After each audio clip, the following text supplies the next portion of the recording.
É o reino da força, vermelha cor do seu coração. Ferro em brasa na casa da morte, é o escorpião. É o reino da força, vermelha cor do seu coração. Ferro em brasa na casa da morte, é o escorpião. Eita, que música boa essa, hein? Olá, gente. Deixa eu só localizar aqui a minha cartinha lindinha da força. Hoje nós vamos falar sobre este poderoso arquétipo do tarô. E eu preparei umas coisas muito legais para que a gente possa conversar e se aprofundar. Afinal de contas, ler tarô é ler a alma. Gente, isso é tão profundo, a gente ainda vai conversar mais sobre isso, tá? E eu sei que quem está aí estudando, correndo atrás de entender esse universo dos arquétipos, né, no fundo está seguindo aí um chamado de alma, né? Sente, pressente que existe muito mais para ser olhado, sentido, aprendido.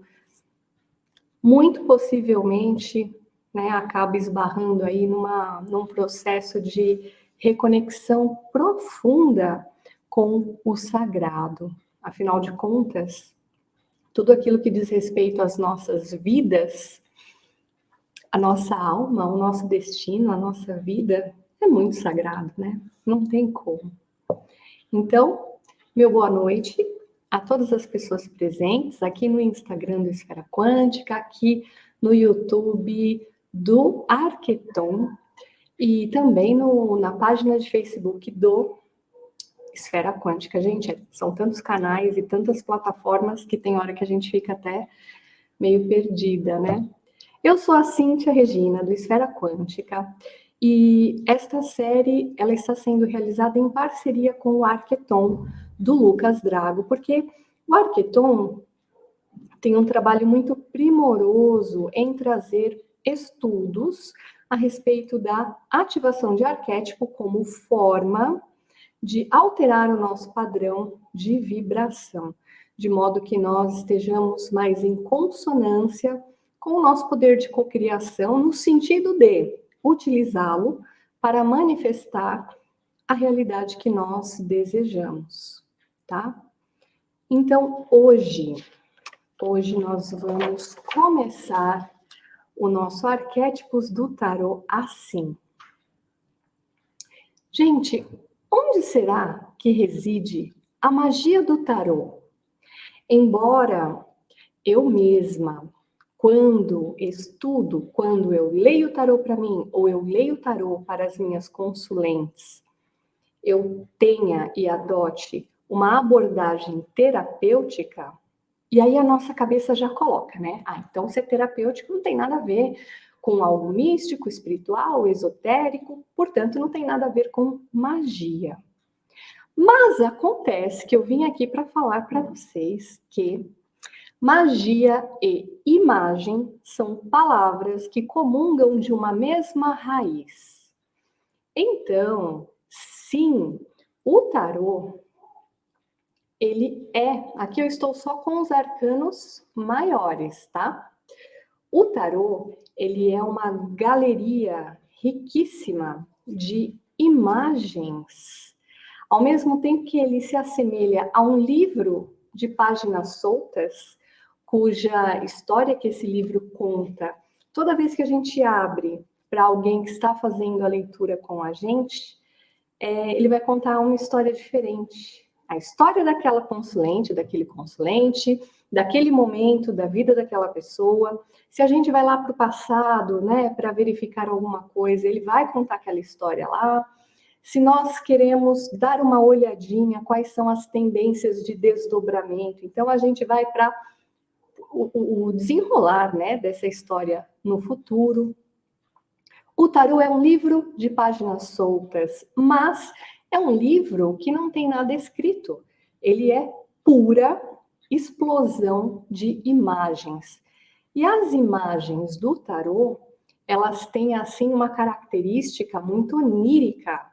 Cada uma que a gente para observar, cheia de símbolos, cores, formas, personagens. Meu Deus do céu, né? Parece que a gente está entrando mesmo num outro território. O território, por exemplo, dos sonhos, o território dos contos de fada, o território da mitologia. Bom, isso porque as imagens que ilustram as lâminas do tarô, elas possuem, sim, um fundo, uma estrutura e uma irradiação arquetípica. Daí a razão de eu trazer toda quarta-feira, né, um estudo, uma live a respeito de um arcano do tarô, para que vocês possam compreender a amplitude, né, como o significado de cada arcano cresce em profundidade, em possibilidades, quando a gente entende que o tarô é uma ferramenta arquetípica, por meio da qual a gente consegue identificar, diagnosticar o que é que está vibrando e, portanto, bloqueando a nossa vida em vários aspectos. E também podemos utilizar como uma ferramenta para checar qual o melhor arquétipo a ser ativado para vibrar diferente e, portanto, manifestar uma realidade diferente, cocriar o nosso futuro, o nosso próprio futuro, tá certo? Agora, uma coisa, a magia do tarô, já que é uma ferramenta cheia de imagens, né? Imagem e magia comungam de uma mesma raiz etimológica, mas essas imagens, né? E isso, gente, as pessoas têm muita dificuldade de entender, tá? Essas imagens, elas espelham a nossa alma. Elas espelham, elas refletem os conteúdos da nossa alma que estão no nível inconsciente. Às vezes, alguns até já vindo para a superfície da consciência, né? E aí a pessoa, quando ouve a leitura, ela fala assim: nossa, estava confuso para mim, mas eu estava sentindo isso, eu já tinha pensado nessa possibilidade, eu pressenti, mas não tinha certeza. E a gente, como consulente, fica como? Como taróloga terapeuta. A gente fica sempre, sempre maravilhada, encantada. Toda vez que eu abro a leitura para alguém, né, ao término, falo assim: meu Deus do céu, que ferramenta incrível, poderosa, tá? Bom, então, as imagens do tarô, elas vão refletir os temas arquetípicos, os conteúdos inconscientes que avassalam a nossa alma, que sacodem a nossa alma, que capturam, portanto, a nossa atenção. Mesmo as pessoas que, ai, não, tarô, bobagem, coisa de gente ignorante, ai, não, nada a ver e tal. Mas quando ele passa pela vivência, quando ele passa pela experiência com um bom tarólogo, alguma coisa mexe, pega, fisga, porque de fato as cartas, os arcanos, refletem esses conteúdos inconscientes, esses conteúdos arquetípicos. Por isso eu digo que ler tarô é ler a alma. E aí, sim, é absolutamente possível nós nos enveredarmos, nos aprofundarmos, seguirmos adiante na nossa trilha, na nossa jornada de autoconhecimento com o tarô. Se você pegar, né, um bom terapeuta tarólogo, você consegue, nas leituras realizadas com esse tarólogo, com essa taróloga, ir se desbravando e ir se conhecendo. O tarô como uma ferramenta esplendorosa, mas uma ferramenta que precisa estar nas mãos de um bom terapeuta, né? De um bom tarólogo. Mas mais do que isso, muitas pessoas dizem que, nossa, é difícil ler tarô para si mesmo, né?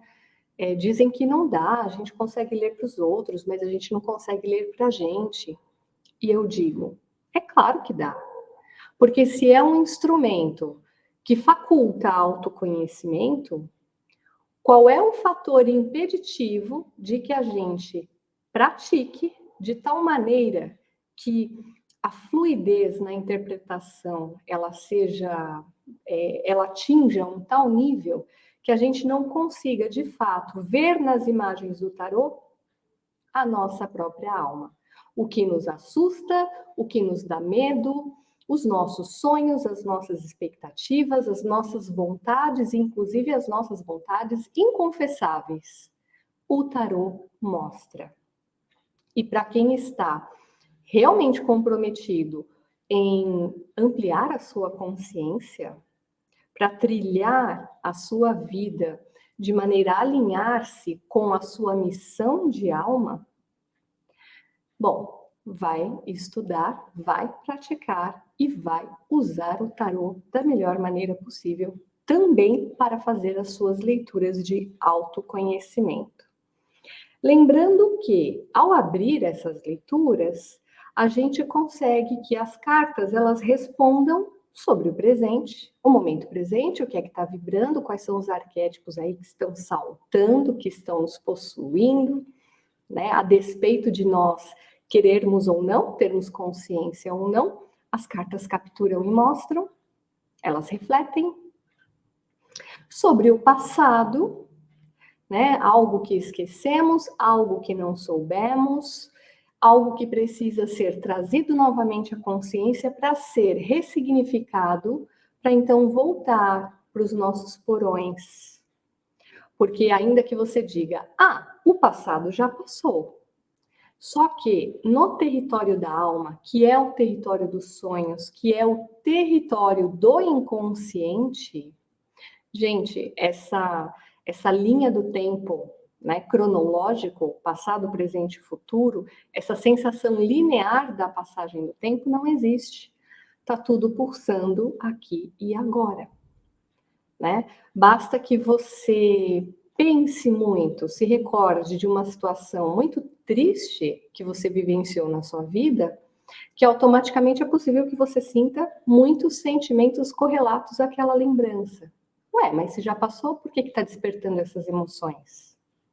E a melhor maneira para que a gente consiga lidar melhor, para que o passado não nos afete tanto, é, sim, eu sei que é difícil, mas voltar, olhar.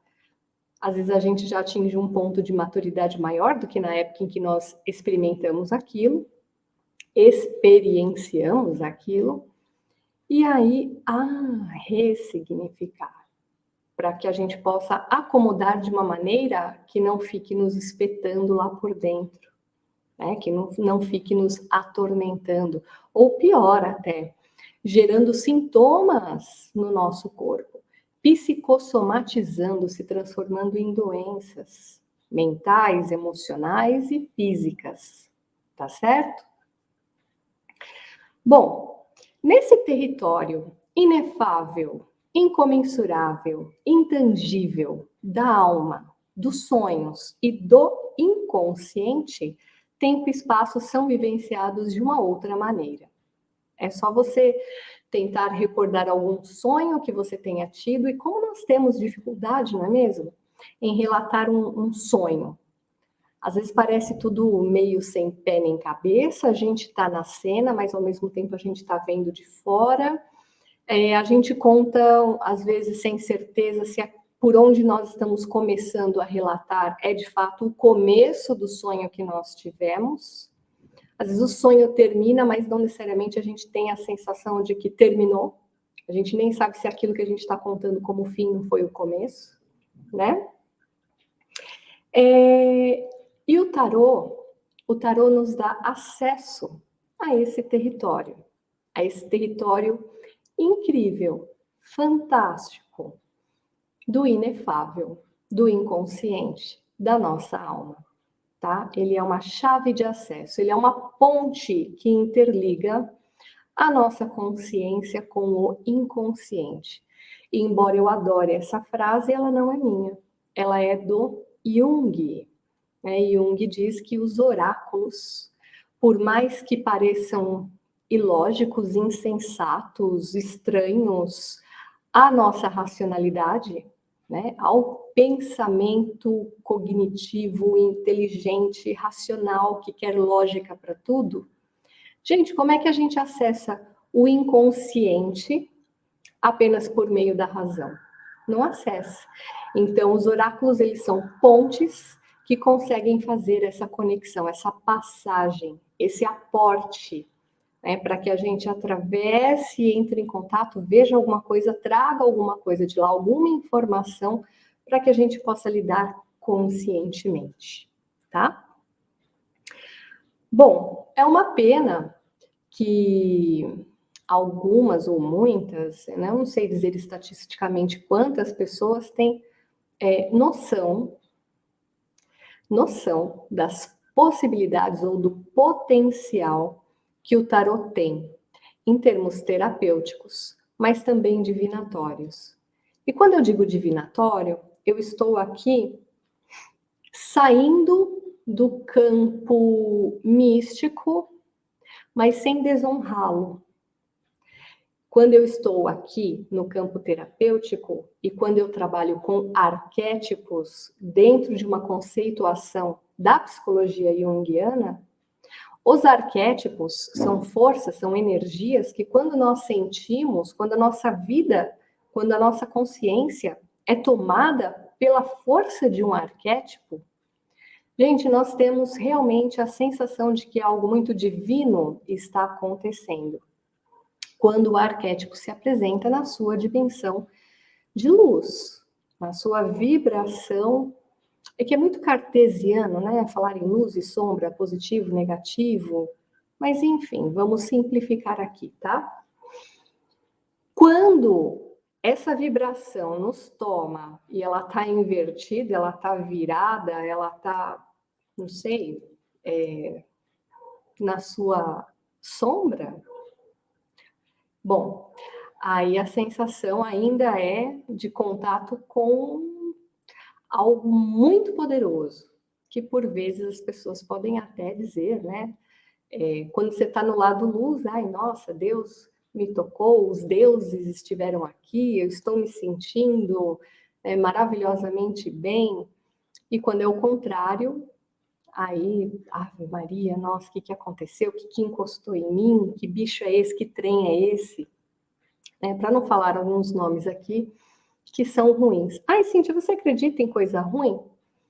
Olha, quando a gente vive um pouco mais, estuda um monte de coisa, a gente aprende a não duvidar de nada. Quando eu era pequenininha, o meu avô materno, né, porque tem uma fase que criança começa, né, e aí eu ficava falando capeta para cá, capeta para lá, palavras, né? E aí meu avô falava, não fala essa palavra, não fala essa palavra, né? E claro, em respeito ao meu avô, não falava na presença dele e tal. Mas eu achava assim, sabe, coisa de velho, né? Coisa de gente que tem ali as suas manias, as suas crendices, né? Eu, olha, criança já meio grandinha, né? Mas me achando muito mais do que meu avô. E hoje, sabendo tudo que eu sei, por exemplo, sobre lei da atração, eu nem vou entrar, minha gente, né, em questões de fundo religioso ou espiritualista, né? A gente sabe que palavra tem poder, aquilo que a gente fala, que a gente pensa, que a gente sente, a gente atrai. Então, para que eu vou ficar, né, frisando palavras que têm um peso complicado, um peso difícil, tá? Bom, o tarô dá acesso, então, a esse território. É uma pena que nem todo mundo perceba dessa maneira, fica ainda naquela visão que também faz parte, mas que é superficial, né? A gente pode usar o tarô para tanto mais, né? E as pessoas, claro, ali na sua dor, ai, né? Ele volta para mim, eu vou arrumar um emprego, eu vou ser promovida, eu vou ser mandada embora, como as coisas ficam na minha família, né? Mas, enfim, o meu trabalho aqui é justamente sem desmerecer essa dimensão, que é o divinatório simplório, né? Como se realmente a pessoa ali, ela está numa posição de ser uma adivinha do futuro e pensar essa dimensão divinatória no sentido de que quando nós entramos em contato com as forças arquetípicas, nós entramos em contato com verdadeiras, ou metaforicamente, né, deidades.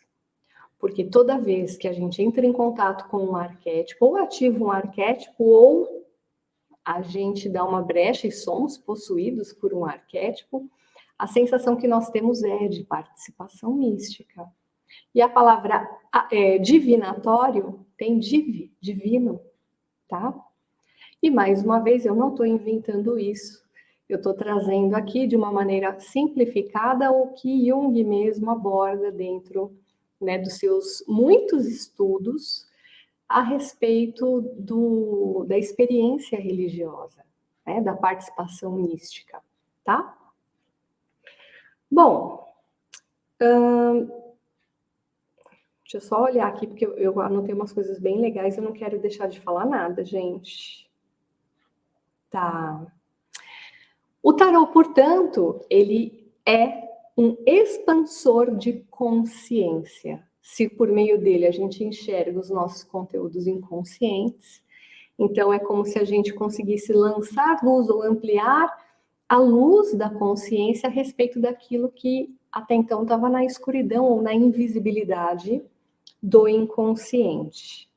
E se nós conseguimos avançar a nossa consciência sobre os mistérios que constituem a nossa alma, a nossa vida, a nossa razão de ser e existir neste mundo, sobre a nossa missão, o sentido das experiências pelas quais passamos, gente, é mistério demais. Mas olha que é possível acessá-los, compreendê-los e detentores, né, dos segredos, desses mistérios e desses enigmas, a gente consegue realmente responder ao enigma da esfinge, né? Decifra-me ou te devoro. Se nós não fizermos o trabalho de autoconhecimento, nós seremos devorados, devoradas, tá? Precisamos nos decifrar. Quando aprendemos a ler tarô, ao decifrar as cartas, ao decifrar a combinação entre elas dentro de um método de leitura, nós estamos realizando o trabalho belíssimo e absolutamente necessário de decifrar a nós mesmos. Um dos maiores enigmas, mistérios e milagres do universo. Aí eu falo isso, e não que eu me arrependa, mas para onde eu olho, gente, eu só vejo a mão do Criador. Eu só vejo milagres o tempo todo acontecendo. Mas enfim, nós somos um grande milagre, né? A alma humana, a existência humana, o mundo, a natureza, os animais, os elementos, tudo, né? E aí é interessante, né? Decifra-me ou te devoro. O que nos devora? Olha, hoje nós vamos falar sobre a carta da força, né? E tanto no tarô mitológico quanto... Deixa eu ver como eu coloco aqui. Primeiro aqui, vai. Tanto no tarô mitológico quanto... Nossa, tá difícil de... Quanto no tarô de Rider-Waite, a gente tem a presença de uma fera, né, de um leão. Gente, vocês curtem assistir National Geographic ou, sei lá, esses vídeos que mostram a vida selvagem, né? Teve um tempo que eu e o Wagner, a gente assistia muito, assim. A gente até acompanhou a saga de uma leoa chamada, acho que Malala, né? Ela num parque livre, mas acompanhada desde o nascimento até o momento em que ela some, sabe? Que animais incríveis, fortes, poderosos, selvagens, absolutamente selvagens. né? E aí, aqui na carta da força, a gente tem o leão. Em alguns outros decks de tarô, no lugar do leão, haverá sempre uma fera, né? Uma besta, e pode até ser um animal mitológico. Eu já vi alguns decks em que no lugar do leão é, por exemplo, um dragão, tá? Sem problema. Em essência, a ideia aqui é que, simbolicamente, esta fera, ela vai representar o nosso componente animal, instintual, as nossas emoções que podem aflorar de maneira absolutamente destemperada, ilógica e irracional. Portanto, é comum, né, quando a gente olha aí, né, principalmente quem está procurando estudar por conta, e eu mesma fiz isso, né? Vamos lá, palavras-chave associadas à carta da força, né? Ah, força, tá, força, energia vital, capacidade de exercer o autocontrole, porque em ambas as cartas a gente percebe alguém no de Rider-Waite. Na maior parte dos baralhos é uma personagem feminina, aqui é Hércules, tá? Dando conta ali do leão. É uma personagem exercendo algum tipo de domínio, né, sobre a fera. Inclusive, no de Rider-Waite existem pelo menos duas versões dessa ilustração. Numa, realmente, a mulher parece estar abrindo a boca da fera, e na outra representação que eu já encontrei, ela está assim numa postura mais delicada, quase que acarinhando a fera, tá certo? De qualquer maneira, aqui essa figura humana, ela vai representar a necessária, o necessário trabalho que devemos exercer para domar, né, esse nosso componente instintivo, libidinal, irracional, emocional. E, claro, esse componente que é humano, né, domando a fera, animal, vai estar relacionado à ideia de mente, de razão, de espírito, né, sobre o nosso componente instintual, tá?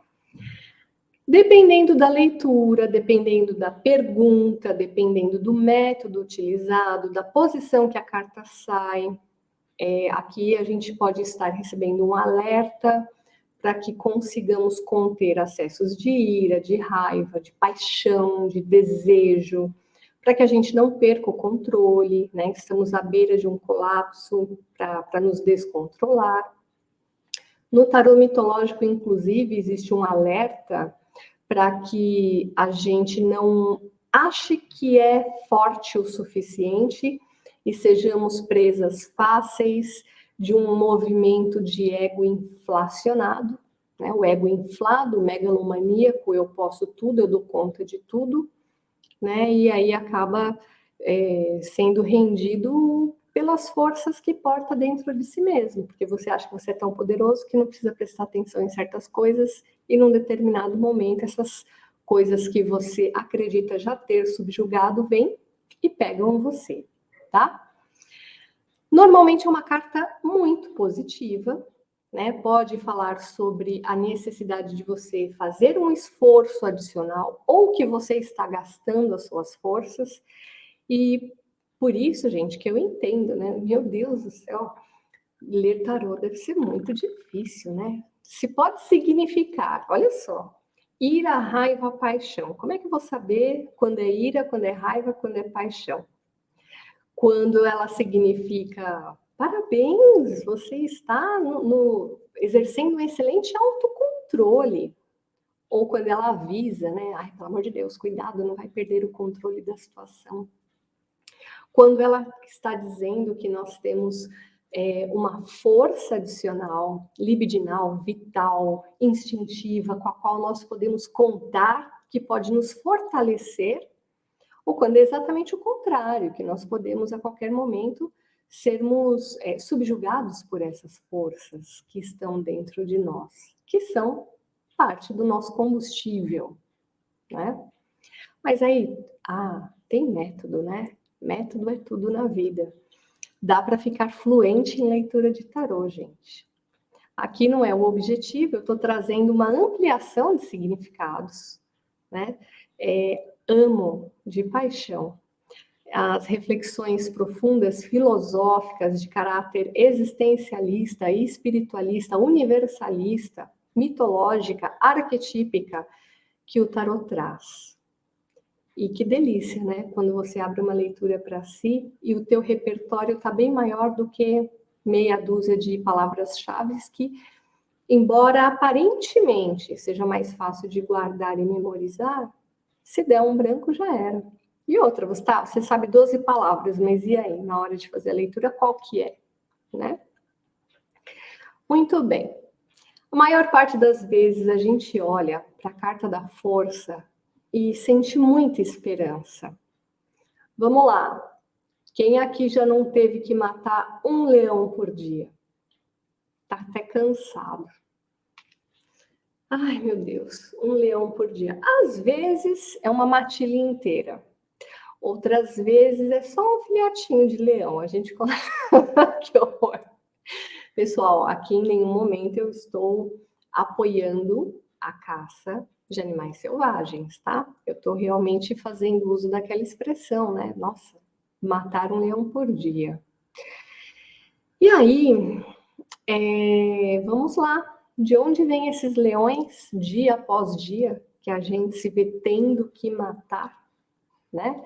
São problemas, são dores, são situações, são questões.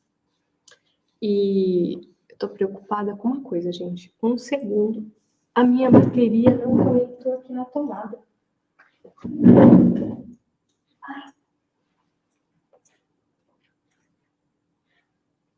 Deixa eu ver.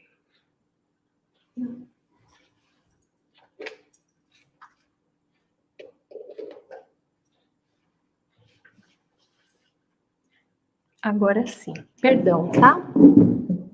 Porque já pensou? Cai a live no meio por falta de energia elétrica, por falta de força. Oh, meu Deus.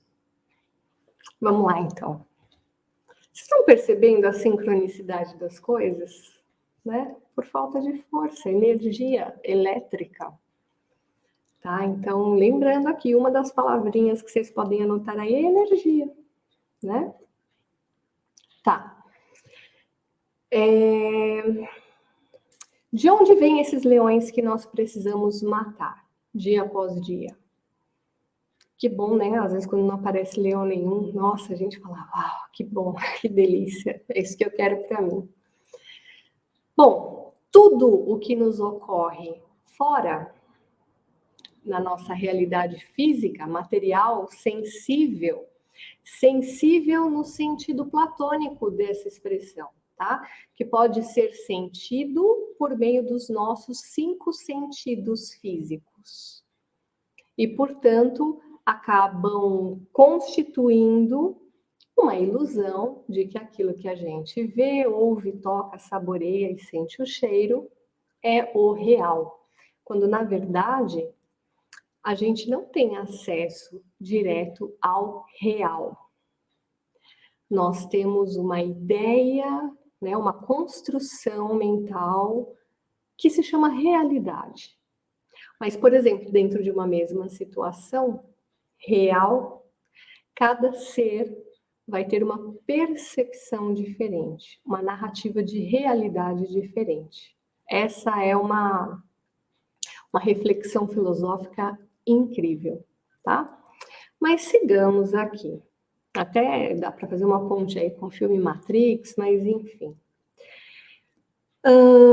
Tudo o que constitui, vem, aparece na nossa realidade sensível, física, material, é reflexo daquilo que nós carregamos dentro de nós, das energias que vibramos e que, portanto, atraem as situações que nós precisamos, de acordo com o nosso nível consciencial, para que a gente desperte, aprenda, avance, desenvolva competências, habilidades, altere o nosso padrão de comportamento, de atitudes, que a gente consiga superar determinadas limitações, enfim, para que a gente cresça.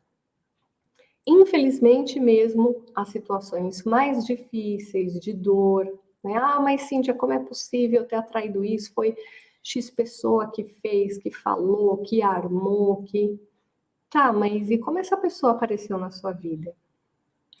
Né? Por que que os caminhos de vocês se cruzaram?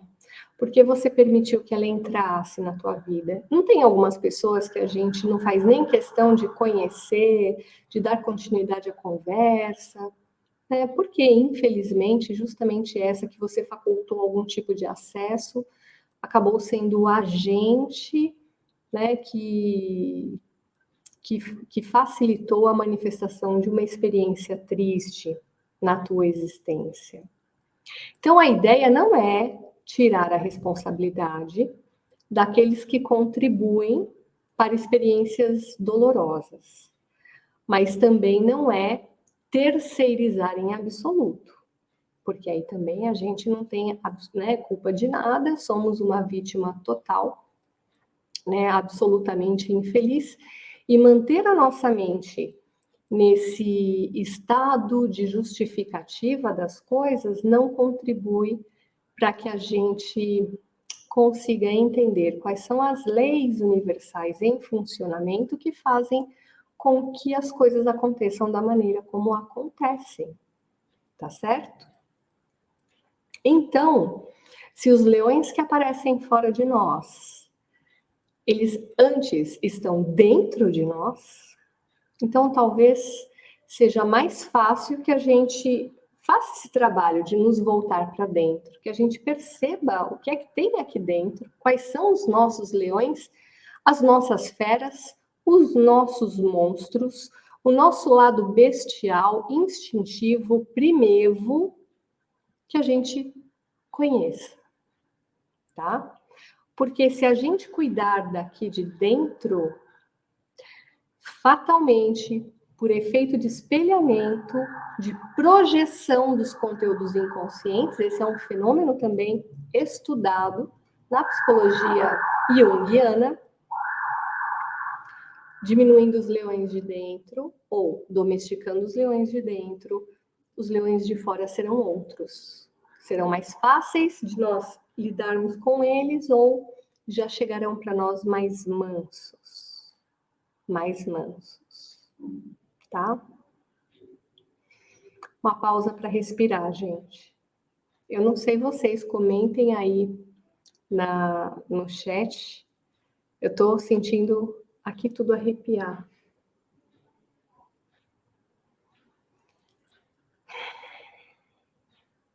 Quando a gente fala de temas da alma, quando a gente chega perto de certos mistérios, certos enigmas, quando a gente se avizinha do sagrado, ah, não, é só uma discussão filosófica e tal. Para, respira e sente. Algo se arrepia. Algo se arrepia. A nossa alma pressente que esse assunto ele é muito sério, tá? Bom, então, aqui na carta da força, essa fera é a nossa fera, é a nossa face bestial, primitiva, é o nosso componente animal, porque nós somos animais, sim. Ah, o ser humano é um animal racional. Aí todo mundo fica só lá no racional, que legal, somos diferentes dos outros animais, porque a gente pensa, porque a gente... Peraí, nessa equação tem animal racional. Então, beleza, somos racionais? Somos mesmo? Somos. Mas, gente do céu, a nossa inteligência já produziu tanta miséria, tanta destruição, tanta coisa irracional. De onde vem essa irracionalidade? Tá certo? Bom, nossos instintos também é a nossa força vital. Ah, então não é assim, perdição, né? Só a parte ruim. Não, força vital. Aqui, gente, na hora que o seu filho cai na boca de um crocodilo, como já vimos aí acontecer, né? Infelizmente, pai e mãe tiram forças de onde? Para pular no lago, bater no crocodilo, abrir a boca e salvar o filho. De onde essa força vem? De onde? Né? Sim, também está associada à nossa libido, tá? Mas é uma força muito forte, irracional e lógica. E aí, claro, o ser humano aqui, em contraste com essa fera, nos convida, né? Esse conjunto, a carta em si, nos convida a exercitar o domínio da mente sobre o corpo, do espírito, né? Sobre as emoções desenfreadas, tá? Para que nós não sejamos presas fáceis de nós mesmos. Para que este animal, que somos nós, não nos devore. Mas como que a gente pode fazer isso? Eu trouxe aqui para vocês duas possibilidades, dois caminhos. Quando nós olhamos, estudamos os contos de fada, os mitos, as lendas e até as fábulas, né? Tudo o que ocorre nas narrativas, todos os personagens e cenários e seres fantásticos, gente, são metáforas para conteúdos arquetípicos, tá certo? Então, quando a gente ouve essas histórias, além delas falarem sobre experiências humanas, experiências arquetípicas, na narrativa existe ali, por vezes, uma espécie de lições, né? Lições deixadas por quem trilhou esse caminho, esse mitologema arquetípico antes de nós, com uma indicação de possibilidade de solução ou de acomodação, né, dos afetamentos trazidos pela questão em si. Então, por exemplo, ó, eu trouxe aqui a deusa Ártemis, ou Diana, irmã gêmea de Apolo, filha de Zeus com Leto.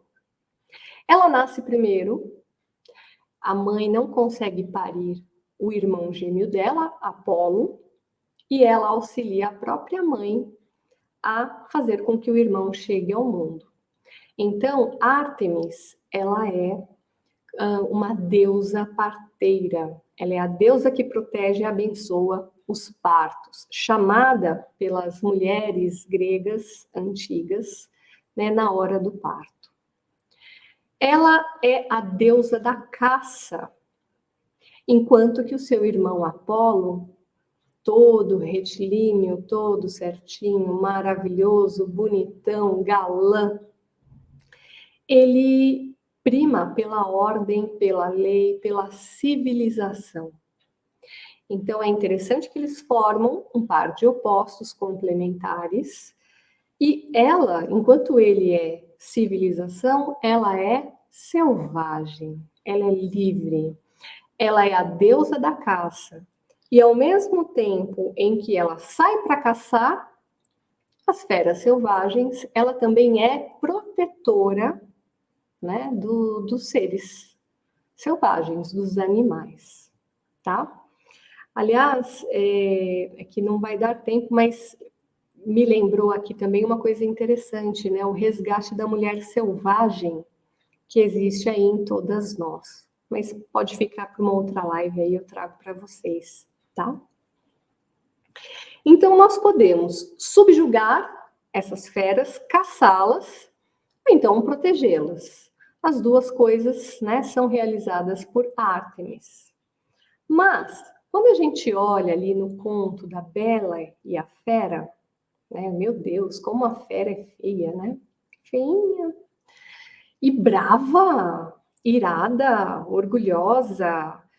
Mas é interessante que por debaixo daquela ira toda, daquela fúria, também existe um ser muito machucado, muito ferido, existe uma dor que lateja, uma dor de rejeição, né? E aí, com o passar do tempo, sem querer dar muitos spoilers, mas creio que já seja muito senso comum, né? Lugar comum, a história da Bela e a Fera, a Bela vai se aproximando, vai convivendo, vai conhecendo e percebendo que a fera não é tão feia assim, né? Que por detrás daquela aparência bestial existe, né, uma potência incrível e maravilhosa.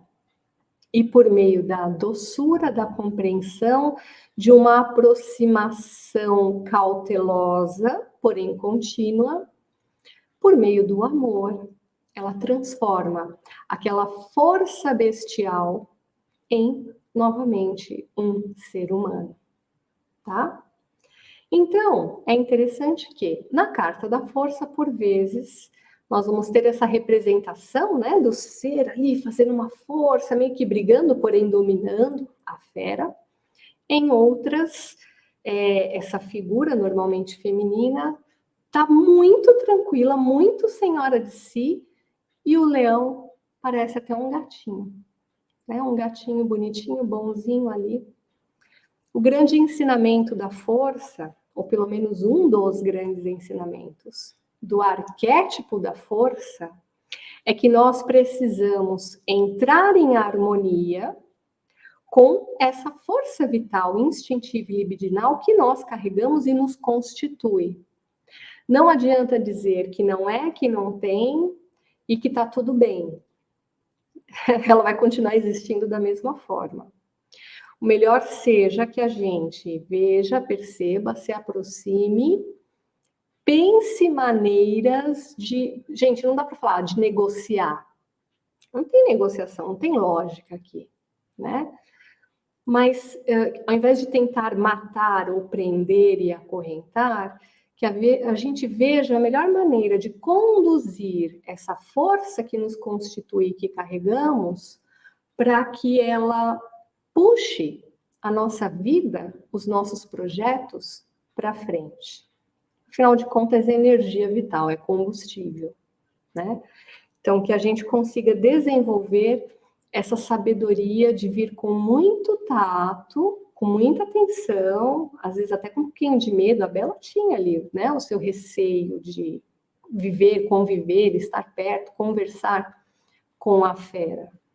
Né? E muitos animais selvagens, quando vão passar por um processo aí de domesticação, é devagar, é no convívio, né? E eu não diria que talvez judiar, chicotear, né, forçar, seja o melhor caminho, porque esta fera também é a gente, também nos constitui.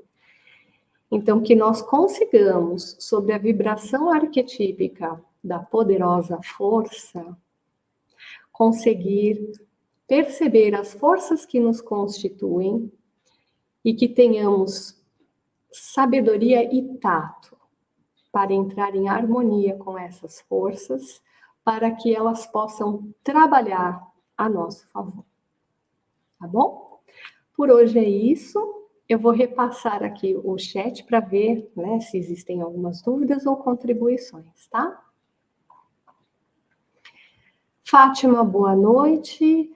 Angeliana, boa noite. Rosemi, aluna de ouro, conversei com a Rosemi hoje, boa noite. Ana Bart, Michele Curry, eu acho que não é a minha aluna Michele, não tenho certeza, mas boa noite também, né?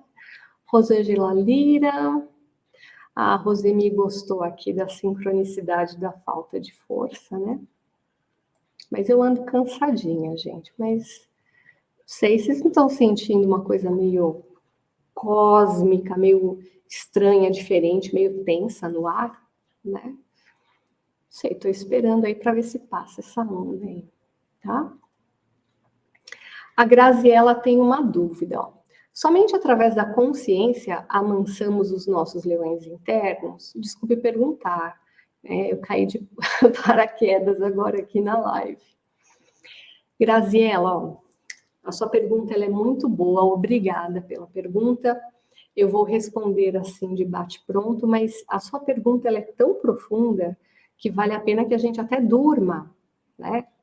Gente, para quem estuda aí, né, lei da atração, poder do subconsciente, mudança de hábitos, né, já deve ter ouvido alguma expressão que diz que saber fazer a pergunta certa é a chave, né, para mover aí o universo de forma que o universo traga uma resposta para nós. São as afirmações, tá? Então, vamos lá. Jung diz que nós devemos percorrer a nossa jornada da individuação. O que é a jornada da individuação?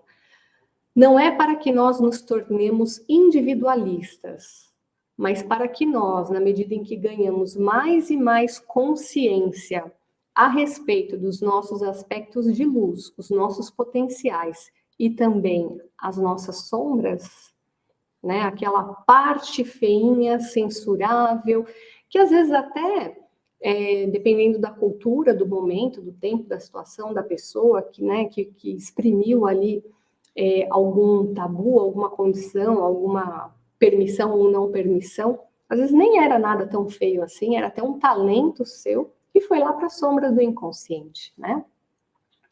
Mas conforme a gente amplia a nossa consciência a respeito desses aspectos, a gente se individua, a gente sai de uma massa amorfa que a vida parece que é só acordar, trabalhar, beber, comer, pagar conta, né? A gente vai percebendo que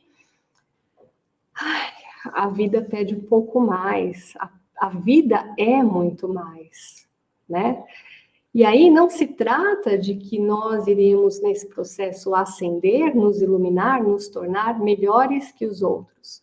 Nós nos tornamos paulatinamente versões melhores de nós mesmos, de nós mesmos. E conforme aumenta a nossa consciência, diminui o risco de que nós sejamos presas fáceis dos nossos conteúdos inconscientes e de arquétipos que nucleiam complexos que podem, uma vez não ouvidos, porque não são percebidos, eles estão lá se movimentando, fazendo você sentir um monte de coisas.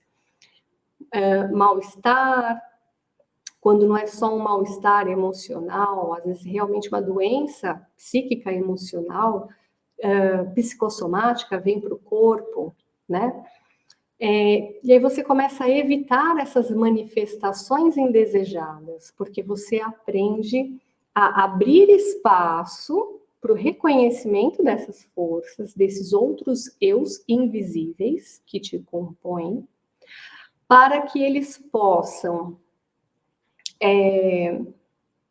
ter espaço na sua vida.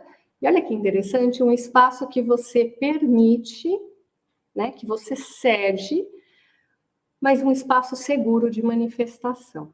Então, vou dar um exemplo. Vou falar da mulher selvagem, tá? Bom, muitas mulheres, né? No século XIX, havia, assim, um surto geral de histeria. Por quê?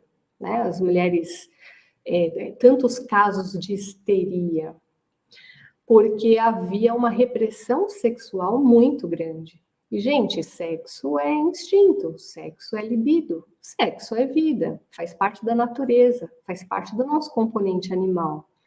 Pode ter um sentido e uma utilização espiritual. Quem disse que a gente vai separar aqui natureza e espiritualidade? Sendo a natureza, o mundo físico, né, uma face do mundo espiritual, tá certo? Aqui a gente tem energia como partícula e aqui a gente tem energia como onda. Pois bem, essa repressão cultural, essa repressão coletiva, acabou fazendo com que essas mulheres, né, desenvolvessem esse tipo de doença ou de sintoma, tá? Ali no século XX, quando começam os movimentos de revolução sexual, pílula, né, liberdade e tudo mais, o que a gente acaba percebendo? A diminuição de mulheres surtadas, né, no sentido da histeria, tá certo? E com isso, não estou dizendo que o correto, então, é a absoluta liberdade da experienciação da força sexual, da sexualidade. E também não estou dizendo que é errado, né? Só quero dizer aqui como é interessante como existe um movimento pendular, de uma total repressão para uma total abertura. E esse movimento pendular, ele é histórico, se vocês forem observar, né? Vem para cá, vai para lá. Aí veio muito para cá, então ele vai ter que vir um pouquinho para lá. Porque o ideal, esse sombra e luz, positivo, negativo, direita e esquerda, é que a gente realmente consiga encontrar o caminho do meio, mas só consciência pode fazer com que a gente, então existe isso, existe aquilo. Aqui tem isso de bom, mas também tem isso de ruim. E aqui tem isso de bom, mas também tem isso de ruim. Tá, então vamos lá. Caminho do meio. Uma escolha mais sábia. Temperança aqui, né, para usar uma referência do tarô, né? Então, é necessário que a gente ganhe consciência, porque, por exemplo, para que você possa vivenciar a sua natureza selvagem como mulher selvagem, e essa expressão, mulher selvagem, selvagem de selva, selvagem de retorno à natureza, né? Você pode, de repente, conceder liberdade total para as suas vontades e desejos instintuais, sexuais, ou, de repente, você encontra alguma outra atividade que você considere mais segura para você vivenciar, né, dar um pouquinho aqui de espaço para a tua fera uivar, né? Por isso que existem tantas rodas. Gente, isso é um exemplo, tá? Mas existem vivências de vários tipos. Eu vou falar daqui do que eu já experienciei. Rodas de sagrado feminino, né, em que ali no ambiente seguro entre mulheres, as mulheres têm condições de dançar, de cantar, de uivar, se for o caso, de tentar tocar, de voltar a costurar, algo que muitas de nós mulheres, né? Isso é coisa de vovó, ou sei lá, né, tricotar. Né? Não, a gente se redescobre dentro de um universo feminino esquecido. A gente se resgata, a gente resgata uma parte da nossa natureza, tá? Então, quando a gente alarga a consciência, a gente encontra formas de permitir que certos aspectos nossos possam ter espaço, né? Mas se a gente reprime o tempo todo, faz de conta que não existe, né? Tenta trancar numa jaula, tem um dia que essa fera, ela se solta, ela vem à tona, ela vem, toma a consciência, tira o ego de lado, faz um estrago.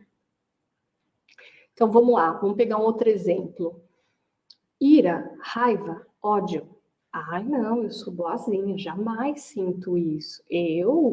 Esses sentimentos não são nobres, né? Eu sou uma pessoa espiritualizada, né? E aí você fica reprimindo essa fera que é a ira, que é a raiva, que é o ódio, né?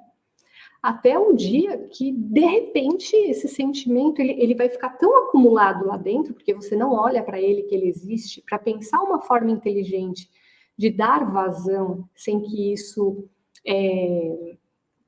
redunde num grande problema, que aí você vive aquele dia de fúria e pode realmente fazer besteiras assim tremendas, como a gente vê nos noticiários o tempo todo, tá? Então, esse caminho de ir ganhando consciência, aumentando a sua consciência a respeito de si, sobre o que te constitui, o que anda ali no inconsciente, é muito importante para que a gente possa viver com mais harmonia. Sabe essas vozes na cabeça, essas vontades, esses sonhos malucos, o que significa tudo isso? Não adianta só a gente negar, querer esquecer, né? Porque continua lá dentro de você. E na hora que o tanque ficar muito cheio, para onde vai isso tudo? Pode acontecer como se fosse um vulcão em erupção. E aí, realmente, o estrago pode ser grande, tá? Espero tê-la ajudado aí a pensar essa questão, tá? A Roseni, é difícil admitir o nosso lado sombra e que nossos leões internos fazem estragos em nossas vidas, tanto do lado de fora quanto do lado de dentro. É muito difícil, gente, admitir que não somos apenas luz, porque é tão legal ser só a menina boa, né, a boazinha, tal. Não é a nossa meta, né? Ai, vamos estudar para nos iluminar, para evoluirmos.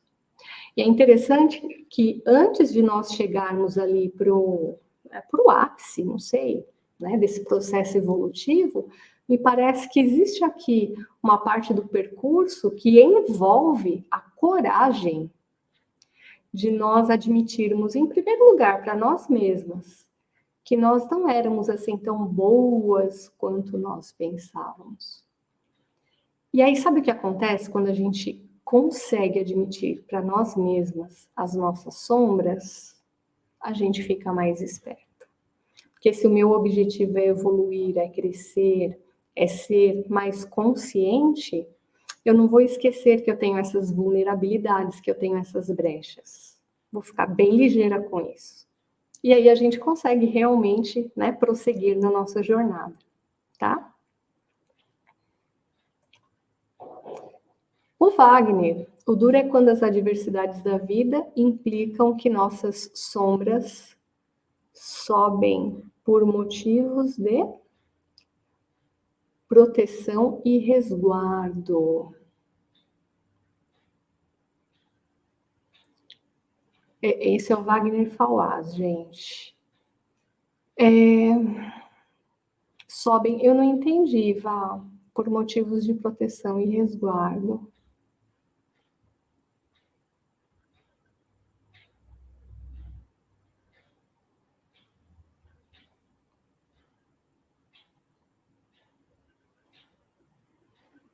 Bom, de qualquer maneira, nunca é fácil falar sobre as sombras, né?